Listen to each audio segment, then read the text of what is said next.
ఆదికాండము గ్రంథము 30వ అధ్యాయము 30వ వచనము. 30వ అధ్యాయము 30వ వచనము. యాకోబు లాబానుతో మాట్లాడుతున్న మాటలు. నేను రాక మునుపు నీకుండినది కొంచెమే, అయితే అది బహుగా అభివృద్ధి పొందెను. నేను పాదము పెట్టిన చోటనెల్లా యెహోవా నిన్ను ఆశీర్వదించెను. నేను నా ఇంటి వారి కొరకు ఎప్పుడు సంపాద్యము చేసుకుందును అని అనెను. ఇంగ్లీష్లో చదువుతాను. For you had little before I came, and it has increased abundantly, and the Lord has blessed you wherever I turned. But now when shall I provide for my own household also? But now when shall I provide for my own household also? నా ఇంటి వారి కొరకు కూడా నేను నా సంపాద్యమును ఎప్పుడు చేసుకోవాలి? ఎప్పుడు నేను సంపాదన చేసుకోవాలి? It is a question of a house head, కుటుంబ పెద్ద, కుటుంబ యజమాని, or the head of the house. ప్రతి ఇల్లు భార్య బిడ్డలు, భర్త, తల్లిదండ్రులు, బిడ్డలు ఉంటారు కదా. ప్రతి తండ్రి బాధ్యత బిడ్డల కొరకు ఒక సంపాదన చేయాలి. జాగ్రత్తగా వినాలి నా మాటలు. It is old testament, it is not new testament.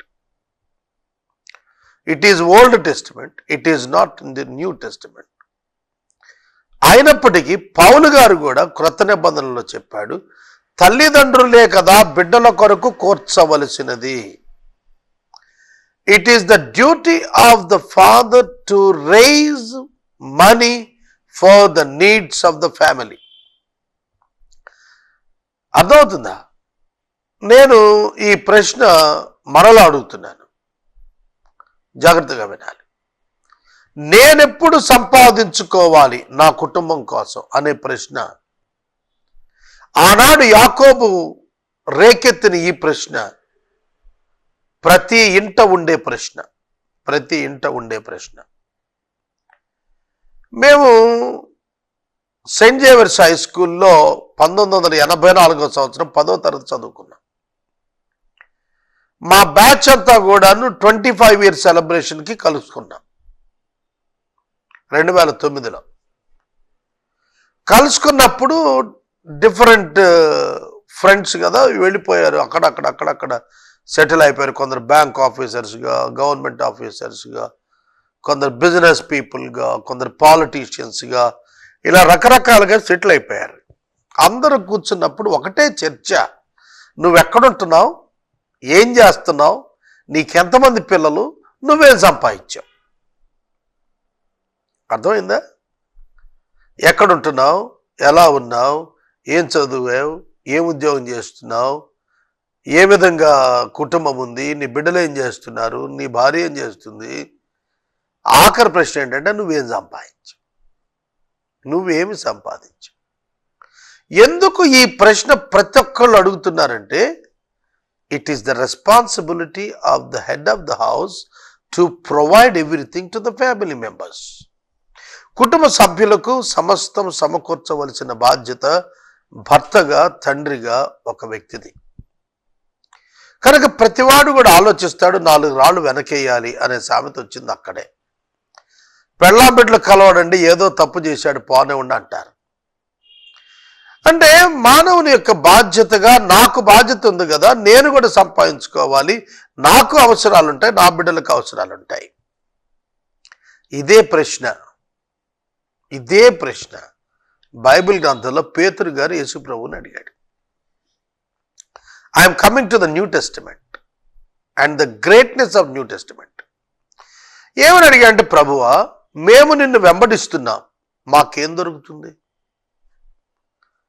నీవు మాకు చేసిన బోధ మనుషులను పట్టు జాలరుగా చేస్తానని. ఈ ప్రొఫెషన్ లోకంలో ఎక్కడా లేదు. లోకములో ఎన్ని ప్రొఫెషన్స్ ఉన్నాయో తెలుసా మీకు? ఇంటర్నెట్లో నేను ఒక రోజున జాబ్స్ ఇన్ ద వరల్డ్ అని కొడితే కళ్ళు తిరిగే జవాబు వచ్చింది. 12,000 ఉద్యోగాలు ఉన్నాయి. ఆల్ఫాబెటికల్ ఆర్డర్లో A to Z. ఏ అని స్టార్ట్ చేస్తే జెడ్ వరకు ఉన్న 26 అక్షరాల్లో 12,000 రకాల ఉద్యోగాలు, ప్రొఫెషన్స్ ఉన్నాయి. ఈ 12,000 ప్రొఫెషన్స్లో నా ఉద్యోగం దేని కిందకు వస్తుంది? నేను గత దినం రికార్డింగ్స్లో ఏ ఛానల్లో చెప్పానో సమంగా గుర్తులేదు, కానీ what is my profession? I asked the people who are listening my message, what is my profession? Can you tell me? నా ప్రొఫెషన్ ఏమిటి? నేను మనుషులను పట్టు జాలరి. Who instituted this profession? ఎవరు ఏర్పాటు చేశారు ఈ ఉద్యోగం? యేసుక్రీస్తు ప్రభు. ఎక్కడుంటుంది ఈ ఉద్యోగం? భూమి మీదే ఉంటుంది. మరి జీతం ఎక్కడి నుంచి వస్తుంది? Who will your employer? ఎవరు నీకు యజమానుడు? జీతం ఎక్కడి నుండి? చర్చ్ అనేది చట్టం కిందకు వచ్చేసింది. ఇప్పుడు చర్చ్ అనేది చట్టం కింద ఉంది. కానీ ఇవాంజలిస్టిక్ వర్క్లో who will pay and who is your employer? Point అర్థమైందా నేను చెప్పిన మాట? పేతురు గారు ఆ రోజున ఒక ఇవాంజలిస్ట్గా అడుగుతున్నాడు, దేవా మేము నిన్ను వెంబడించాము, మాకు ఏం దొరుకుతుంది? ఈ లోకంలో పాత నిబంధన గ్రంథంలో భక్తులు సంపాదించారు. They earned money, they were blessed with the positions. వారు చాలా ధనవంతులైన వారు ఉన్నారు బైబిల్ గ్రంథంలో. But what about the new testament? క్రొత్త నిబంధనలో ఏమిటి చేయాల్సింది? బైబిల్ గ్రంథంలో క్రొత్త నిబంధనలో క్రీస్తు యొక్క విశ్వాసులైనటువంటి వారు తమకు కలిగినది ఏది తమది కాదన్నట్టుగా ఉండాలి. 2, తమకు కావలసిన సమస్తము దేవునిపై ఆధారపడి పొందగలిగేదిగా ఉండాలి. There are some basic different teachings other than the world Christians are having in the Bible. Bible గ్రంథంలో ఉన్నటువంటి విశేషాలు పరిశీలన చేస్తున్నప్పుడు ఒక విశ్వాసి యొక్క పోషణ బాధ్యత, ఒక విశ్వాసి యొక్క జీవిత బాధ్యత దేవునిది. God will take care of his education, his employment, family life and ministry. It was promised in the Bible. మరి అటువంటిప్పుడు నేనేం సంపాదించాలి? నేను సంపాదించిన దాంతో నేనేం పోషించాలి? పాయింట్ అర్థమవుతుందా? నేను మాట్లాడుతోంది మీరు క్యాచ్ చేస్తున్నారా? పేతురు ప్రశ్న అదే. దేవా నిన్ను వెంబడించాం, అన్నీ వదిలేశాం.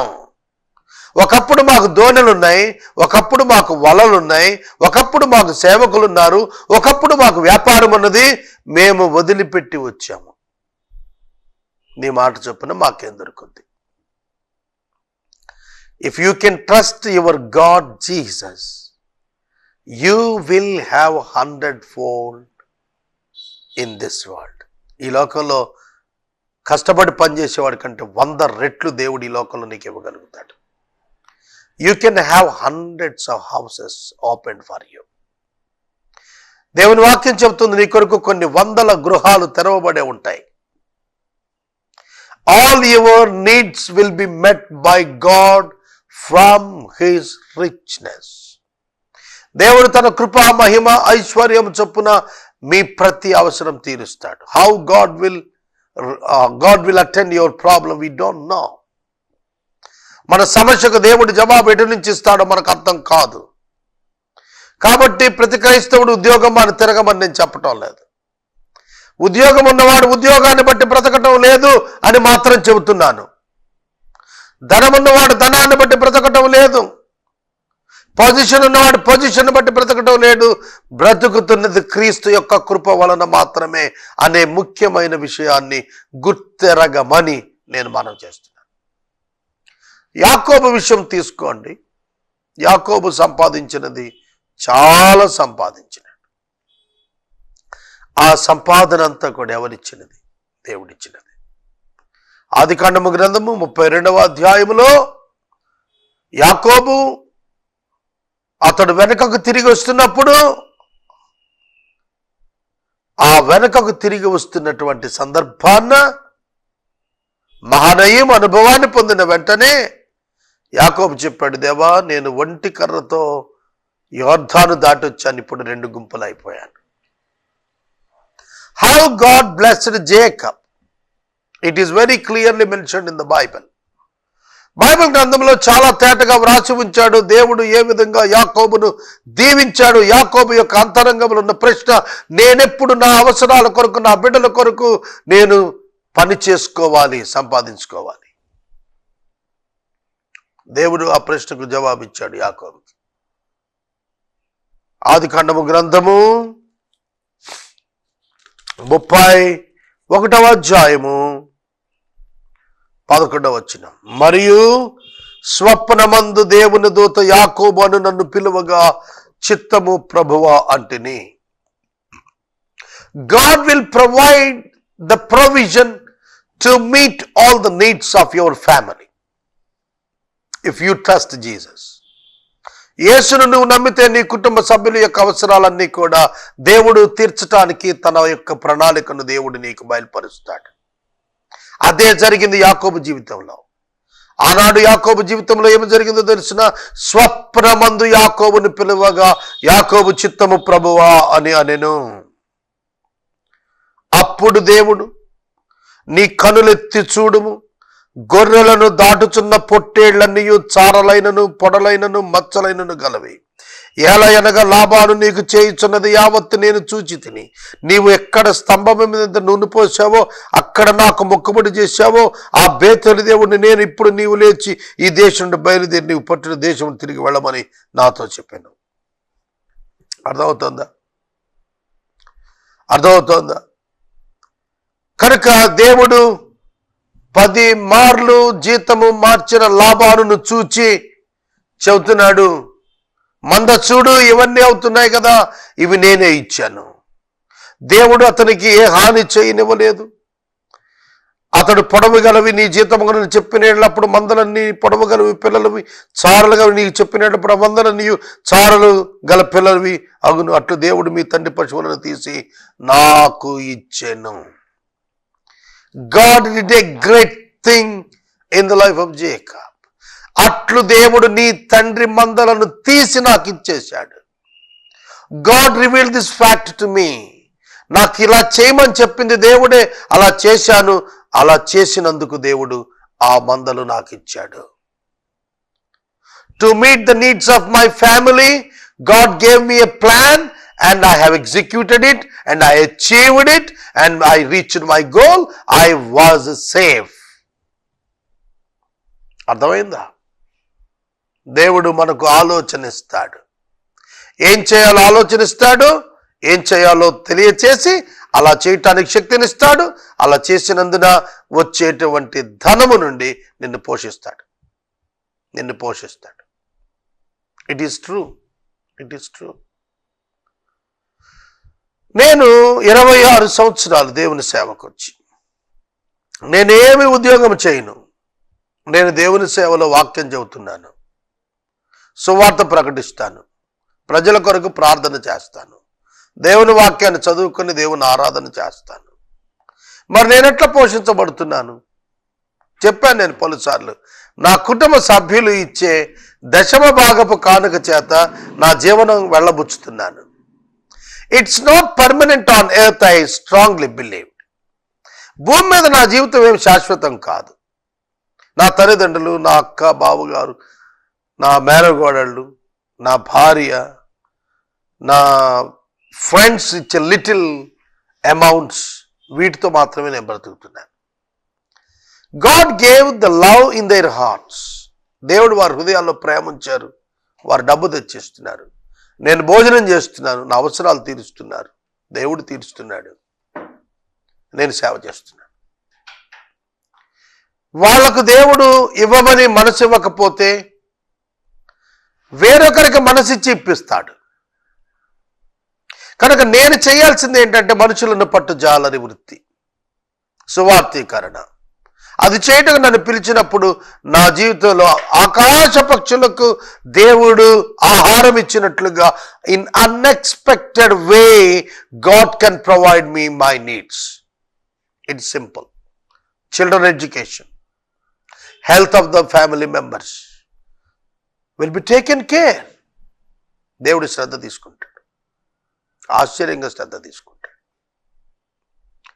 చాలామంది అంటారు, సాగర్ గారు మీరు 10 ఛానల్స్తో మాట్లాడుతున్నారు, వాహనంలో తిరుగుతున్నారు, మంచి ఇంట్లో నివాసం ఉంటున్నారు, మీరు చాలా సంపాదించి ఉంటారు కదా. యూ కాంట్ బిలీవ్, మీరు నమ్మరు, నా దగ్గర రూపాయి లేని రోజులు 25 రోజులు ఉంటాయి నెలలో. సమ్ టైమ్స్ ఆదివారం వాక్యం చెప్పి చందా వేయని దినాలు కూడా ఉన్నాయి. నేను చెప్పాల్సిన అవసరం లేదు, కానీ సాక్ష్యంగా చెబుతున్నాను. నేను మనవి చేస్తున్నాను, నీవు నీ కుటుంబ అవసరాలకు ఏం కావాలో నువ్వు సంపాదించుకోవటానికి నీ మీద వదిలిపెట్టాల దేవుడు, తన మీద వేసుకున్నాడు. ఇవాళ ఈ రహస్యం చాలా మందికి తెలియదు. ఈ రహస్యం చాలా మందికి తెలియక లంచాలు తీసుకుంటున్నారు. ఈ రహస్యం చాలా మందికి తెలియక వడ్డీలకు ఇస్తున్నారు. క్రైస్తవుల సంగతి మాట్లాడుతున్నారు. ఈ రహస్యం తెలియక కట్నాలు తీసుకుంటున్నారు. కట్నం తీసుకున్న వాడేమీ ఎక్కువ అయిపోలేదు, లంచం తీసుకున్న వాడేమీ గొప్పవాడైపోలేదు, వడ్డీలకు ఇచ్చేసిన వాడేమీ గొప్పవాడైపోలేదు. గొప్ప అంటే పొజిషన్ కాదు, శాంతి సమాధానంతో బ్రతకటం అన్నిటికంటే గొప్ప, ఆనందంగా జీవించటం అంతటికంటే గొప్ప. సౌఖ్యాలు తెచ్చుకోగలుగుతాం, ఆనందాన్ని తెచ్చుకోలేవు. నువ్వు డబ్బుతో సౌఖ్యాన్ని తెచ్చుకుంటావు, కానీ ఆనందాన్ని తెచ్చుకోలేవు. ఆనందం యేసుక్రీస్తు ప్రభు ఇస్తాడు, ఉచితంగా ఇస్తాడు, సమృద్ధిగా ఇస్తాడు. తెలుసుకో, నీకు కావాల్సిన ఆనందమే. ఆనందంగా ఉంటే సౌఖ్యం లేకపోయినా నువ్వు ఆనందంగానే ఉంటావు. సౌఖ్యాన్ని బట్టి కలిగే ఆనందం సౌఖ్యం మారుతున్నప్పుడల్లా తొలగిపోతుంది. దాని మీద ఆధారపడటం మంచిది కాదు. అద్దె ఇంట ఉండటం తెలుసును, సొంత ఇంట ఉండటం తెలుసును, పేదరికం తెలుసును, కృప వలన సమృద్ధి అయిన జీవితం తెలుసు. సైకిల్ అనుభవం తెలుసును, కారు అనుభవము తెలుసు. కారు ఉంటేనే నేను విశ్వాసిని, నేను సేవకుని నేను ఎప్పుడు అనుకోలేదు. If God doesn't want to give me a car, he will take away. తీసేసుకుంటాడు, ఏముంది. 2 కాళ్ళు ఇచ్చినాడు కదా, గొప్ప కారు అది, దాన్ని మించింది లేదు. ప్రియమైన దేవుని బిడ్డలారా, God will meet all your needs. నా ఇంటి కొరకు నేనెప్పుడు సంపాదించుకోవాలనే క్వశ్చన్ నీకు వచ్చినప్పుడల్లా నువ్వు చెప్పుకోవాల్సింది, నా దేవుడున్నాడు, ఆయన చూసుకుంటాడు. అబ్రహాము గారు ఇస్సాకు గారికి ఇచ్చినటువంటి మాట, ఆ పర్వతం ఎక్కుతూ చెప్పిన మాట, యెహోవా ఈరే. ఎప్పుడైనా నాకు సమస్యలు చెప్పబడినప్పుడు నేను మొట్టమొదట అనేది ఏమిటంటే, you pray, you go and pray. నా బిడ్డలు చెబుతారు, నైనా నేను ఫీజులు కట్టాలి, యు గో అండ్ ప్రే. ప్రార్థన చేయను వెళ్ళి, గాడ్ విల్ ప్రొవైడ్. మీరు అడగచ్చు, లోకం అంటుంది గాడ్ విల్ ప్రొవైడ్ అంటాడు. వాళ్ళ నాన్న ఇచ్చాడో, వాళ్ళ అక్క ఇచ్చిందో, వాళ్ళ తమ్ముడు ఇచ్చాడో, వాళ్ళ అన్న ఇచ్చాడో, వాళ్ళ బంధువు ఇచ్చాడు. That is entirely different. But God gave them the mind and heart to give. That is important. కనుక ఇచ్చి నన్ను ఆదుకున్నట్టు వాళ్ళేం చెప్పుకోరు. They felt privileged by providing me money. మేము ఒక గొప్ప సేవకునికి, ఒక మంచి నిజమైన నిజాయితీ గల సేవకునికి ఇస్తున్నామని వాళ్ళు సంతోషిస్తారు. అంతేగాని దేవుడి సేవకు వచ్చి పాడైపోయాడు, మాకు గుదిబండలా తయారయ్యాడు కనుక ఇస్తున్నామంటే దే కాంట్ గివ్ హ్యాపీలీ. ఇవ్వలేరు వాళ్ళు. తెలుసునా? నేను మనవి చేస్తున్నాను, మీ జీవితం అంతే, ఎవరి జీవితం అయినా అంతే. Principle is the same. God will meet all your needs. All your needs. రోమపత్రికలో పౌలు గారు చెప్పాడు, సమస్తము నీకెందుకు అనుగ్రహించడు, తన కుమారుని ఇయ్యటానికి అప్పగించటానికి వెనుతీయని వాడు, అప్పగించిన వాడు నీకు సమస్తం ఎందుకు ఇవ్వడు? If you want a car, God can provide you. If you want a house, God can provide you. If you want anything, God can provide you if it is needed. నీకు అవసరమైన దాన్ని ఆయన ఇవ్వటానికి ఎప్పుడు వెనకాడు. ఏ తల్లి తండ్రి బిడ్డల అవసరాలు తీర్చటంలో ఎన్నడూ అలసత్వం ప్రదర్శించరు. ఎన్నడూ అలసత్వం ప్రదర్శించరు. వారి మనసంతా బిడ్డల అవసరాల మీదే తిరుగాడుతుంది. అలాగే దేవుడు కూడా మన అవసరాల మీద తన మనస్సు పెట్టుకున్నాడు. నా బిడ్డకి ఎప్పుడు ఇవ్వాలి, ఎలా అందచేయాలి అని ఆయన తపన పడుతూ ఉన్నాడు.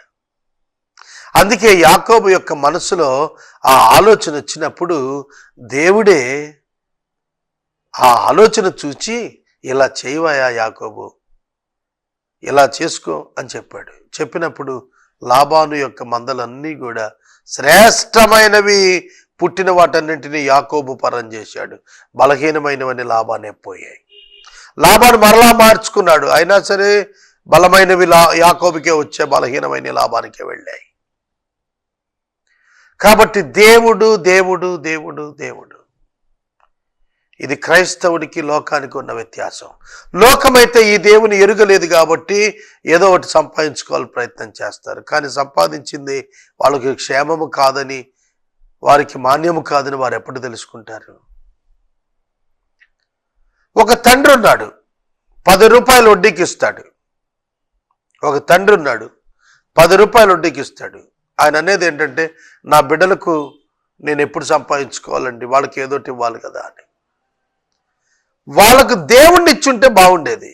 10 రూపాయలు వడ్డీ సంపాదించి ఇచ్చింది ఎక్కువ రోజులు ఉండదు. వారికి క్యారెక్టర్ ఇవ్వాలి, వారికి గాడ్స్ ఫియర్ ఇవ్వాలి, వాళ్ళు దీవించబడాలంటే. అలా కాకుండా నువ్వు 10 రూపాయల వడ్డీకో ఇంకేమయ్యేమో రియల్ ఎస్టేట్స్ చేసి వచ్చిన డబ్బులు ఇవ్వటమో, you can't bring your children life better by giving them the money or the positions. పిల్లలకి డబ్బు ఇచ్చేస్తే గొప్ప భవిష్యత్తు వచ్చేస్తుంది అనేది వెర్రితనం. డబ్బు కొన్ని వస్తువులు తేగలుగుతుంది కానీ వ్యక్తిత్వాన్ని తేలేదు. నువ్వు నేర్పించాల్సిందే నీ పిల్లలకి. భయభక్తులు లేకపోతే బ్రతుకు పాడైపోద్ది. బ్రతుకు పాడైపోయినోడికి ఎంత డబ్బు ఉంటే ఏంటి? నాకు తెలిసిన ఒక ఆయన ఉన్నాడు, భార్య ఉంది, బిడ్డలు ఉన్నారు, బోల్డ్ ఆస్తులు ఉన్నాయి. But he was under alcohol every time. తాగే ఉంటాడు. నాకు తెలిసిన ఒక ఆయన ఉన్నాడు, చాలా ఆస్తుంది, నిత్యం పేకాడుతూనే ఉంటాడు. నాకు తెలిసిన ఒక వ్యక్తి ఉన్నాడు, నిత్యము వ్యభిచారంలో జీవిస్తూనే ఉన్నాడు. What is the use of that life? ఏమిటా జీవితం వల్ల ప్రయోజనం? డబ్బు ఒక మనిషిని మార్చదండి. ఒక మనిషిని మంచి మార్గంలో ఒక డబ్బు ఎప్పుడు తీసుకురాదు. కొన్ని పనులు చేయడానికి డబ్బు ఉపయోగపడుతుంది తప్ప డబ్బు జీవితం కాదు. కనుక యాకోబు అనుకున్నాడు కదండి, నేను నా పిల్లల కోసం ఏం సంపాదించాలని. కాబట్టి మనం సంపాదిద్దాం అంటే దేనికి సంపాదించాలి, ఎలా సంపాదించాలి, ఎందుకు సంపాదించాలి, ఎప్పుడు సంపాదించాలి, ఎక్కడ సంపాదించాలి, ఎలా సంపాదించాలి? ప్రభువు ఏం చెప్పాడు? సంపాదన గురించి మీరు పరలోక రాజ్యంలో సంపాదించండి అన్నాడు. భౌతికంగా ఇల్లు కావాలి, నువ్వు సంపాదించన్లా, నేను ఇస్తాను అన్నాడు. తేడా చెబుతున్నాను, గుర్తించారా? నేను ఇల్లు కట్టాను అంటాడు అన్బిలీవర్. బిలీవర్ అంటాడు ప్రభువు నాకు ఇల్లు ఇచ్చాడు అంటాడు.